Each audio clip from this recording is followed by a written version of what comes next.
elephant in the room. Where have you been? What have you been doing? Oh, hello, darling.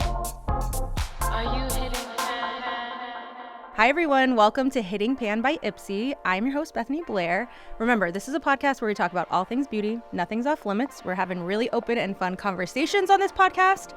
And today we're going to have a lot of them because I am so excited to have our guest here today. She is the OG of all OGs, and we're so excited to hear what she's been up to, what she has up her sleeve next, and hear a little bit about her story. So, Chrisspy, welcome to Hitting Pan.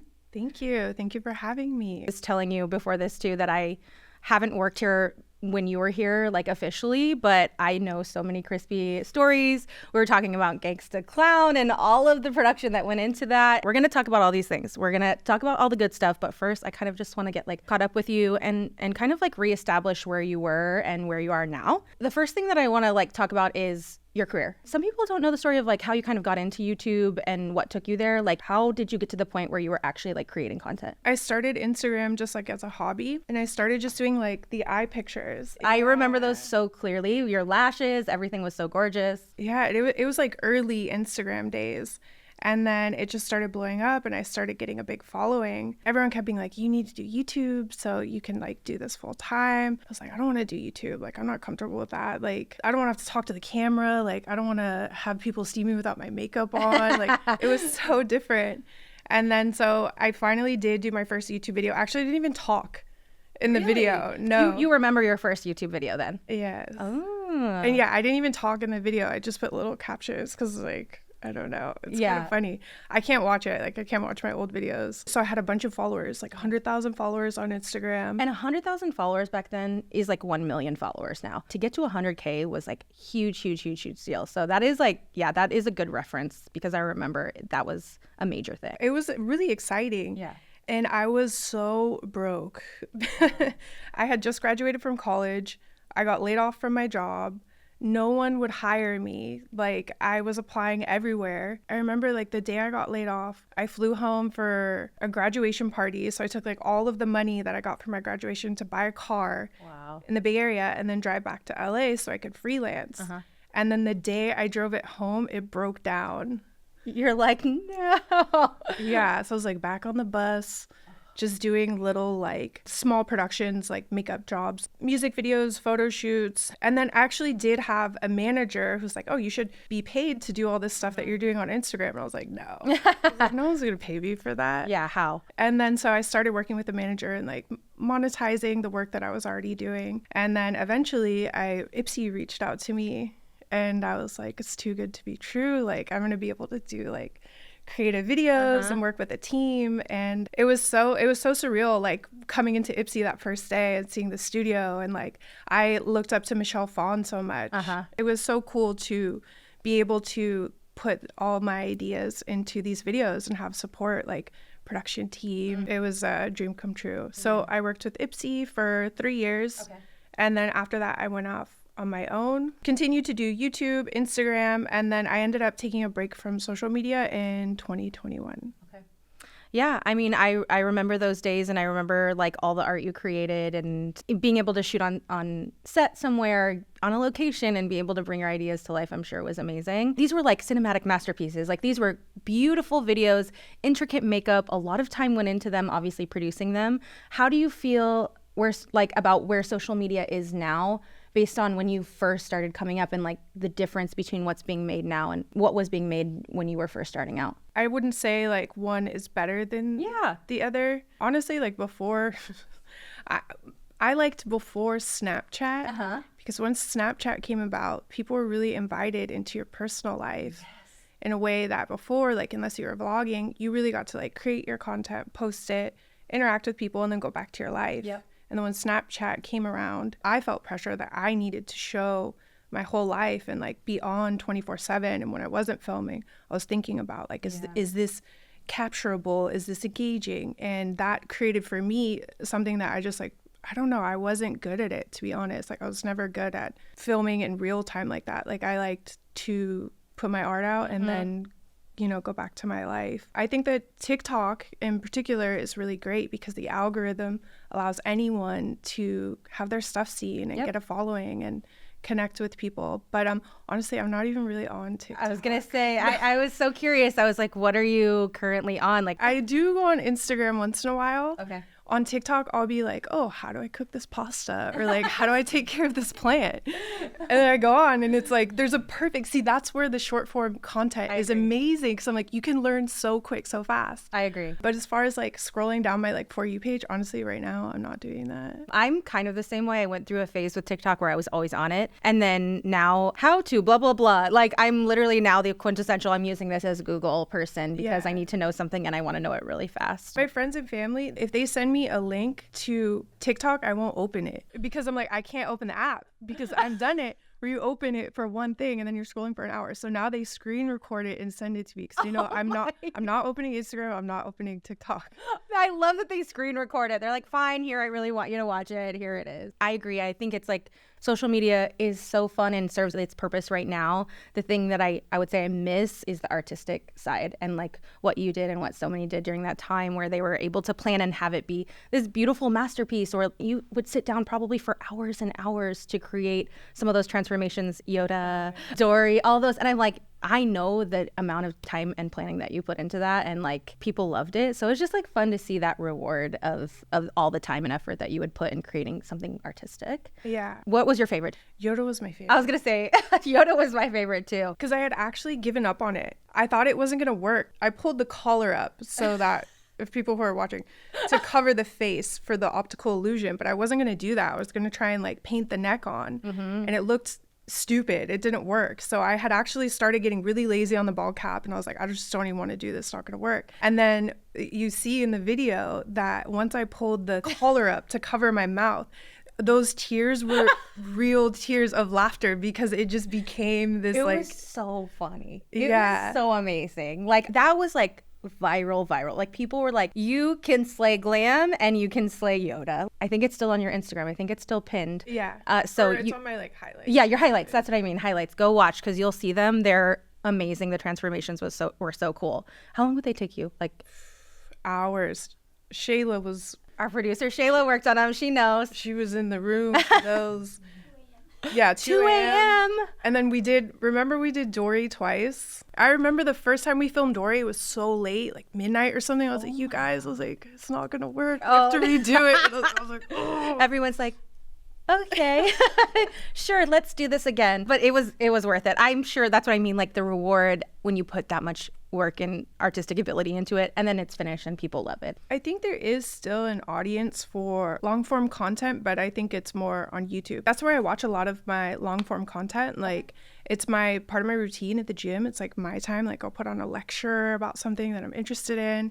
And yeah, those videos are like an hour and then that's how I like spend my cardio. As far as like the makeup world, I think that's something that has changed a little bit. I look so fondly at like those early days when the beauty industry was really exploding, and now it's so much bigger too. There's more to do. There's more people that can come in. Like you said, on TikTok, you can get discovered in an instant, but it's really fun to look back on the early days and, you know, reminisce about them. Yeah, it was so exciting. Like I remember like looking forward to like Ambreezy's next Instagram posts. Like what is she going to post? Because I know it's going to be fire. Like it was so exciting. Or like it was Patrick's YouTube video or like, you know, Desi, whoever. Like it was really exciting because people were working really hard, spending a lot of time on, you know, that content. Yeah, so. Exactly. And kind of like being so innovative, like I say this in a good way, like trying to one up themselves. They're like, I did this.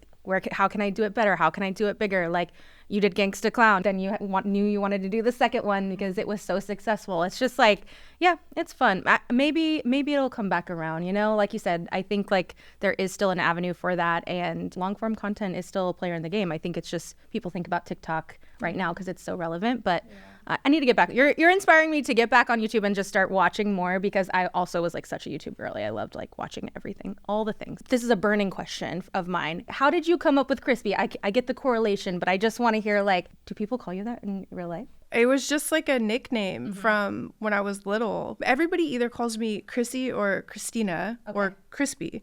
And so when I made my Instagram account, like I never anticipated on like I said, having a following. So I just made it Chrisspy. And then as I met people, no one ever called me anything else. Wow. Okay. You know when you meet someone and they have like a nickname or their Instagram name and you're like, is it okay if I call you Chrisspy? But it's good to know that people call you that. And elephant in the room, where have you been? What have you been doing?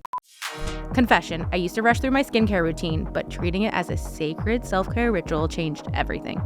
It all started when I discovered Glow Recipe's clean, fruit-forward skincare, which has truly made me glow from the outside in. These products really work. My favorites are the Watermelon Glow Niacinamide Dew Drops and PHA and BHA Pore Tight Toner. They really help brighten and hydrate my skin, but are also super gentle. Now you can enjoy them too with 15% off everything on glowrecipe.com using code HITTINGGLOW15 now through June 30th. I remember when you were kind of starting to taper off your social media activity, and you ended up coming out that you took a year off and you were offline and you were working on yourself. I want to know kind of what got you to that point where you decided to make that move, and then we can talk about what you're doing during that time. Yeah, my mental health was just in a really bad place. I didn't really realize like how burnt out I was. Yep. And instead of like listening to myself and figuring out what was going on with me, prior to that, I just kept looking to the external, thinking like, if I lose more weight, I'm going to be happy. If I make more money, I'm going to be happy. If my social media performs, I'm going to be happier. And like, I was just, drowning basically. So yeah, eventually I got to the point where I was like, I think I need to just reevaluate my mental health and my life and take some time away. And it was such a beautiful time in my life because I got back to myself. It was a really healing time. And like, that's when I started writing and doing oil painting. Like, it was my first actual like oil painting. Like, I hadn't painted since like high school, basically. Wow. Yeah. So it was a really huge period of growth. And it was nice to do that without the pressure of, having to curate that and make it like snackable content, yes. Or like, I really just got to be present for myself during that time. This was around, you said 2021, right? Mm-hmm. Yeah. At the time I was, a little bit of a creator on the side of my like professional career. And I would go to the events. I was this small, nowhere near what you were doing. Even being that, I remember being on social media and going to events and just overthinking everything. Yeah. What I was wearing, how much bigger I was than the girls that were there, how old I was, and I was much younger than I am now, and I remember like it really bogged me down to the point where I would have, if you would have asked me, I would have said I was enjoying myself. I would be like, this is so cool. I get to be here. I can't believe I get to go to these things and I get to go to these events and work with these brands on a small scale. But actually now when I look back at it, I'm like, I was so miserable. I was probably like, my friends were probably like, enough, because I was always overanalyzing. Yeah, no, this makes me look fat or whatever it is. And so I can imagine, obviously, being in a bigger part of it, the pressure that comes with it. If I felt that on such a small scale, like I can imagine like what you went through and what got you to the point where you were signing off and pulling back. When you think about the pressure that you put on yourself during this time, and what advice do you have for like someone who is in the same spot and wants to almost start fresh and lead after you of what you did? And she's like, well, like it was so weird. It could be weird. It was, because like I couldn't have like made it happen. It was just like all the circumstances of my life like brought me to this point. And then my perspective on life just completely changed from looking to the external to fulfill myself to looking in the inside instead of like asking for love. Like I can give love to others. As far as like being a creator, because I have lots of friends who are creators, and it's like I look at someone else, I'm like, you're doing so good.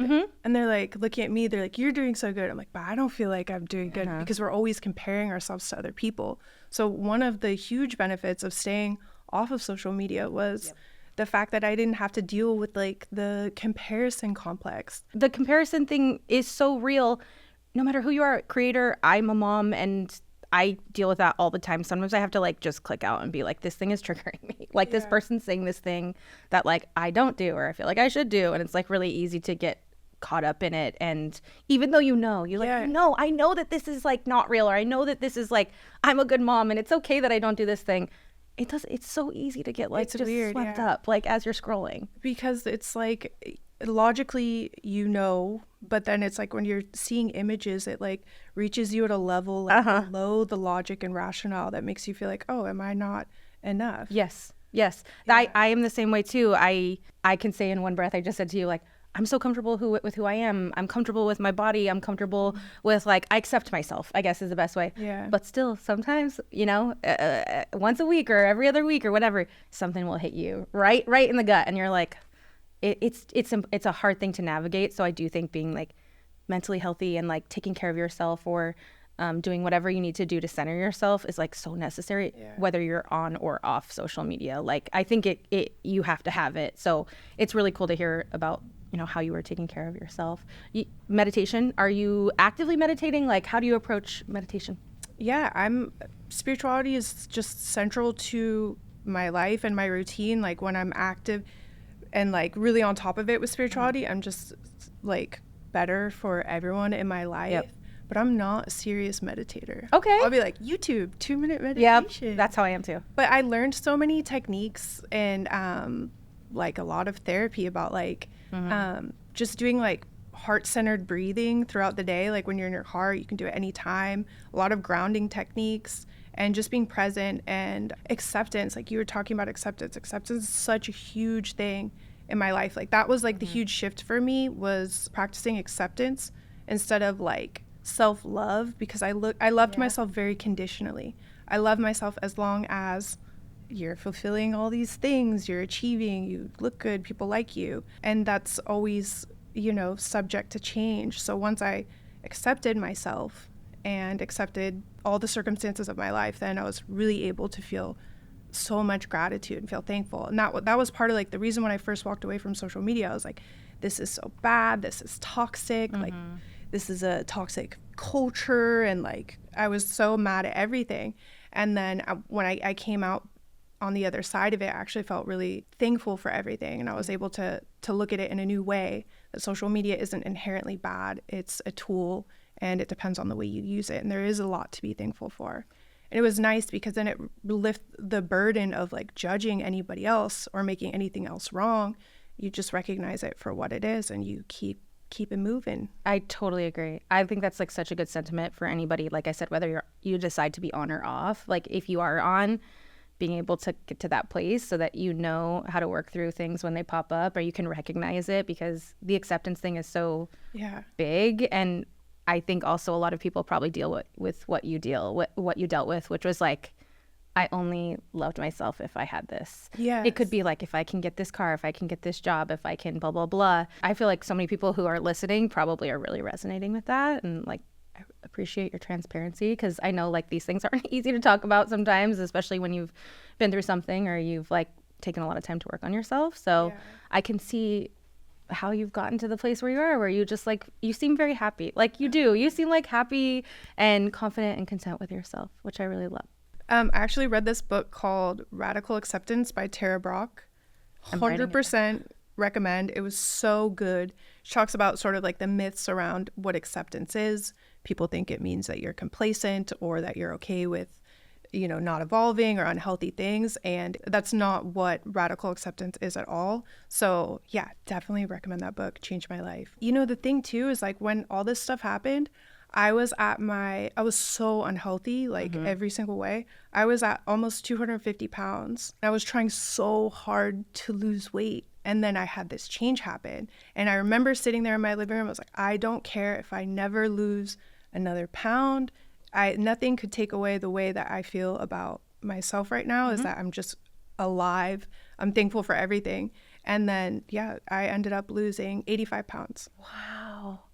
And I bet you feel amazing. Like when you did it and you came to that realization, and it wasn't in like a vanity way, like you weren't doing it for the beauty industry, you weren't doing it for comparison, you were doing it because you're like, this is how I want to be and I want to feel good about myself. I'm guessing that's right? Like, yeah, I didn't care, because I was like, I didn't know if I was going to come back to social media. So I was like, I'm not doing this to like look good for anybody else. Like I started to become more in tune with my body. And so like, because before I was binge eating and binge drinking, and that's what got my weight so big. So then it was like I had to look at my ways that I was self-soothing, because I was more in tune with my body. That stuff didn't feel as good anymore. So I like slowly let it go.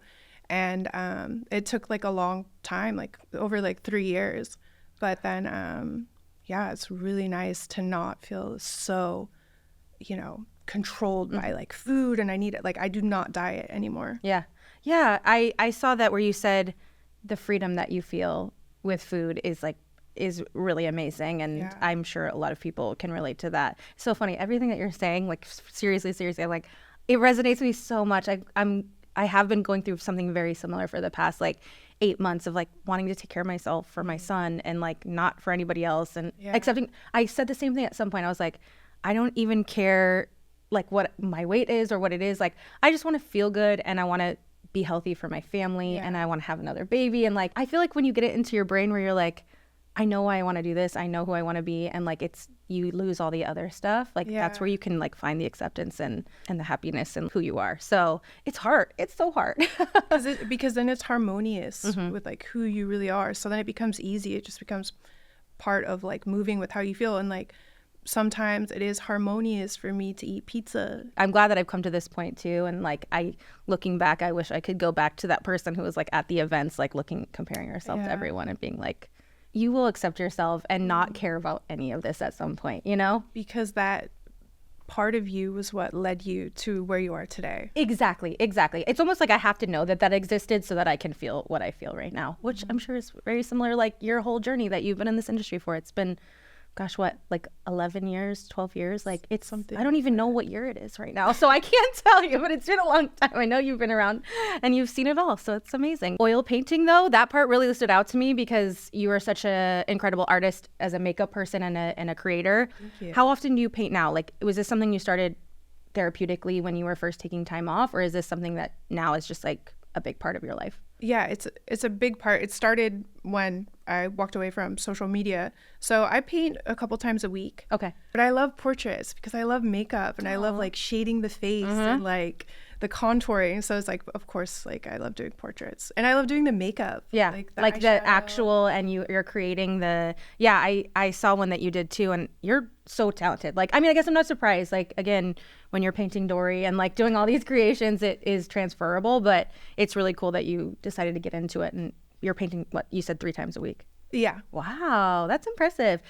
And also, I see that you're learning, or have learned to do tattoos. Oh yes.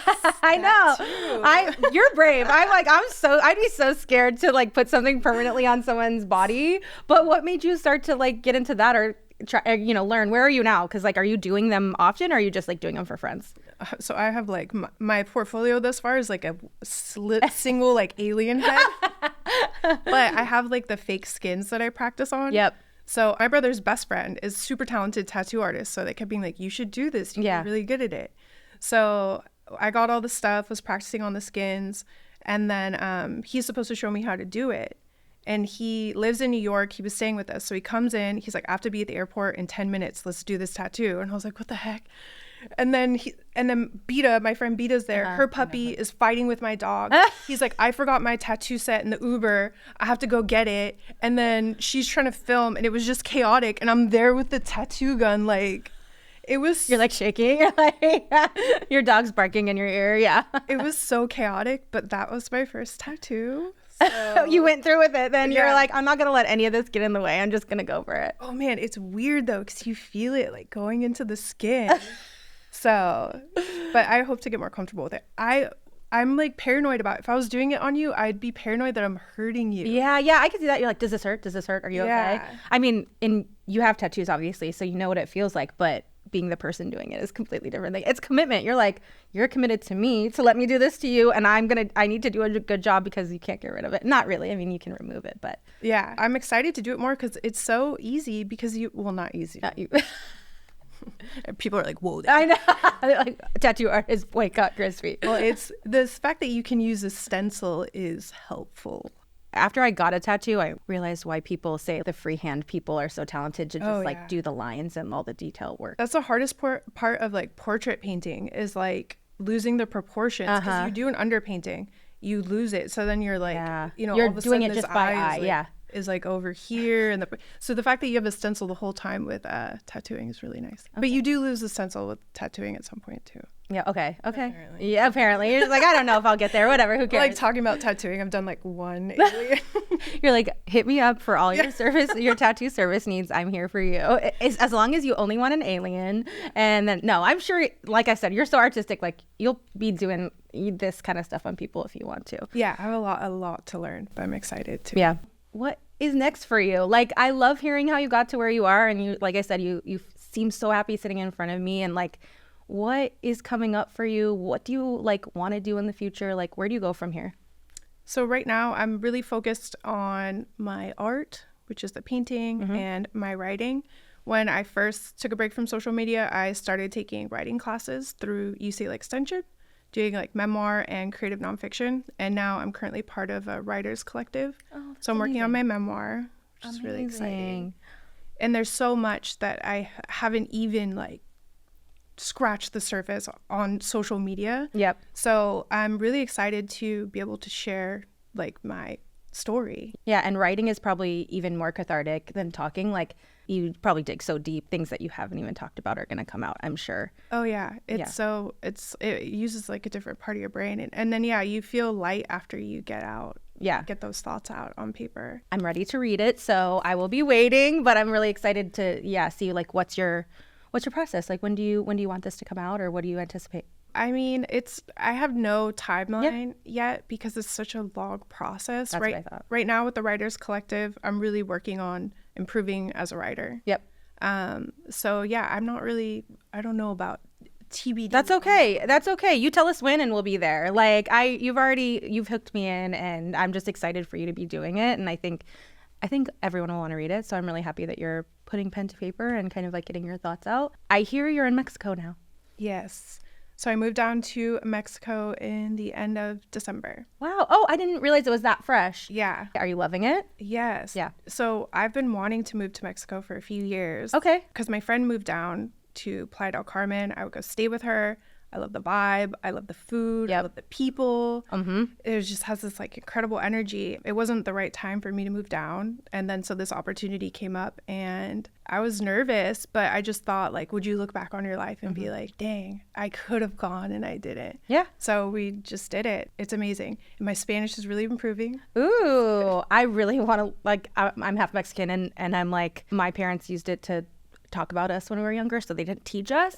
And I really want to learn and get like kind of like dive a little bit deeper into that heritage. And so I feel like this is like the perfect opportunity to do that. It's really cool that you're doing it. How are you learning Spanish? Like, what are you doing? So I speak Spanish. Okay. But it was like I wasn't using my Spanish for so long. Yeah. Being there is great. And then just like making friends from new cultures. Like it's so cool meeting friends from like different parts of the world. Yeah. And then I'm also Mexican. I'm like, she's like, I'm gonna sit a little higher. Yeah, I love that. Like, I wish my grandma was here. So my grandma passed away, but I just like wish I could see what she would think that, you know, I'm living in Mexico now. Yeah, my grandma has passed away too, but there's something, grandmas in Mexican culture, like, it's a special thing. And like, I recently watched Encanto with my son, and I was like, just think, it just reminds me of your grandma, and I'm sure she would be so proud. And I agree. If I did the same thing, my grandma would be like so happy and so proud. So I'm sure she's looking down and very happy that you are living out your dream and you've come to this place. Is there like social media? Are you planning on like making more content? Or are you just enjoying the ride and kind of focusing on what you said you're focusing on? Like, what's next? So I have been working on stuff to share in Mexico. Okay. So yeah, slowly getting back to social media too, taking it little by little, but I definitely have some exciting stuff that I'm going to be sharing. Okay. Things that I've been working on for a long time. Okay. So. Good. Again, knowing what you're capable of and what you've done, like, I know everyone will be very excited to hear that. Instagram and YouTube are your primary channels that if people want to keep up and like get ready for all the fun stuff to come, that's where we should send them. Yeah, after I was just like, I don't go on TikTok. I'm like, I do. Maybe TikTok. Yeah. Well, hey. No, I actually do. I have like uploaded videos on TikTok. I do like TikTok. I just don't spend that much time on there. Like I said, you've been so transparent with us, and like I feel so connected to you. I think you've been amazing in sharing your life with us. If you could go back to that 2021 person who was about to go offline, who the pressure was building, you felt yourself getting to a place where you didn't want to be, what could you tell her about what's in store for her future and like what to look forward to right now? I mean, I'm like, I wouldn't tell her anything because I had to go on that path. Yeah. And I had to make all those mistakes. It's all part of my soul's curriculum. There's a part of me that did know that when I was trusting my soul, I was like, you need to do this. Follow your soul. I feel like the part of me that was so sure that felt like this was the right move was my future self guiding me in the right direction. I like that. I feel like most people say, like, I would tell them to do this, or I would give them this advice, or like blah, blah, blah. But I think like it's a that it's a beautiful story to say, actually, I wouldn't tell her anything because I'm here because of that. There's this, I quoted it in my YouTube video, like the first video I did when I came back. It's by my favorite spiritual teacher, Ram Dass, but he says, the next message you need is always right where you are. And it's like, you know, we always think like, what would I tell my future self? It's like, no, you're always exactly where you're supposed to be, even when it doesn't feel like it. Also coming back, what's so important to me, like one of my number one values is connecting with people. So I feel like now the place that I'm at, when I'm authentic with myself, I'm able to connect with other people. Makeup has always just been a vehicle for me to connect with other people. When I go on Instagram, my favorite part of going on Instagram is I go on my DMs and I talk to people. We have real conversations, and it's the most beautiful thing. Like my heart feels so full when people are like, they don't have to share this way with me, but they do. And that's what's the most important thing to me, is like sharing through art and honesty and connecting. I feel really lucky that I'm able to do that on social media. And that's what means more to me than anything, is connecting with people. Yeah, that's amazing. And I will say, even though you had a lot of other things going on, there was so much pressure on you from an outsider perspective, you've always been so good at that. Like, I truly remember like watching your stuff, or, you know, you posting and being like, you had something different about you. I will say, like, the way that you spoke, people weren't doing that back then. Like, you were really open and honest, even in times of struggle, or, you know, I just remember being like, she's real. And you could have had other things going on behind, but I still feel like you were always very transparent and very approachable. So it doesn't surprise me that people like DM you and feel like opening up to you, because I feel like you've always had that. Like, truly, from an outsider perspective, nobody's doing that. Like, now people talk a little bit more about the realities of social media versus real life. Yeah, like it's crazy. Even through, like, I've been sober now for over a year. Congratulations, that's incredible. And there's something that happens when, like, you connect to someone in a real way. You're like, nothing happened on like the outside world, but like it's so healing when you connect with people in a real way. So I feel really lucky that I'm able to do that. I love that. I think it's going to keep happening. People are going to listen to your story here too, and you're probably going to have even more, because everybody, like I said, everybody loves you.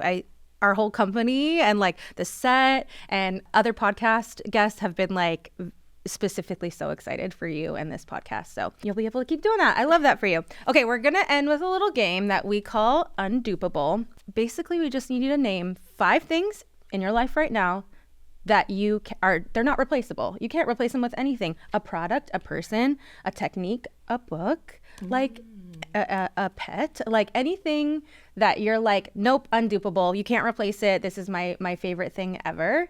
And you have to do it in 30 seconds. Oh, shoot. And you have to give a little explanation. Okay, you have to say why. You like name it and then why it's irreplaceable for you. I can go first if you want me to. Okay. Oh my God, I actually am like blanking. I don't even know what I'm gonna say. Okay, number 1 is Taylor Swift. I'm a Swiftie. I have to say it. It's undoubtable because I've listening to all of her songs over and over again. Number 2 is, oh my God, I'm like blanking. Silver earrings, because I am a gold girl and I'm just now getting into silver.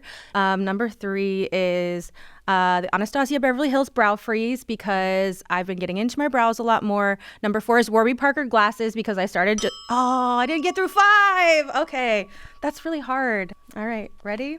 No. I didn't even barely get to 4. So, all right, Chrissy. You ready? No.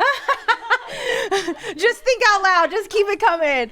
Okay. Like, of everything in life? Just like people, products, all right. techniques, like a trend that you love that's happening right now. I totally blanked. I could have said a trend.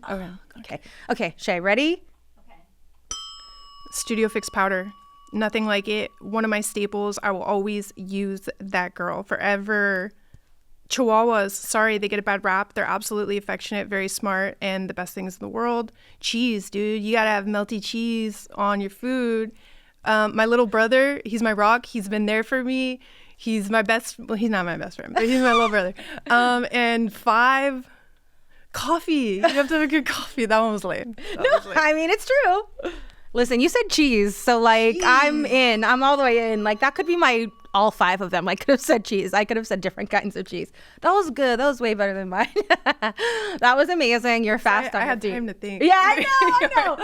I mean, that's when it came up. Wait, coffee, cheese, chihuahuas, my little brother, and what? And Max Studio Fix powder. That's a good one though, because you're right. That slaps. Like Oh, yeah. that I bought it. I did the blotting one, the Studio Fix blotting one, but I was like, I need to buy the real powder because it was amazing. Oh yeah, and I use it with a brush always. Oh, you like use I the don't brush. use the Use the sponge. little, yeah. And I just actually it's the only thing I wear on my today. I only do powder on my under eyes. Isn't Oh that my God, I weird? remember that about you. Yeah, it's so weird. Oh my no God. one does that. Wait, that is like Crispy core is the under eye powder.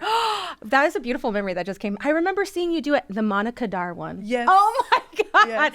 See, things stick with you with the OGs, okay? I remember you using it and being like, how does she do it? And it looks so good. But no, you still do it and it looks amazing. Well, this is Studio Fix powder on the under eyes, okay. but no concealer. Wow. Okay, I'm gonna try because it looks really, really good. It looks like amazing on camera and in person. Check. Okay, I love that. That was so fun.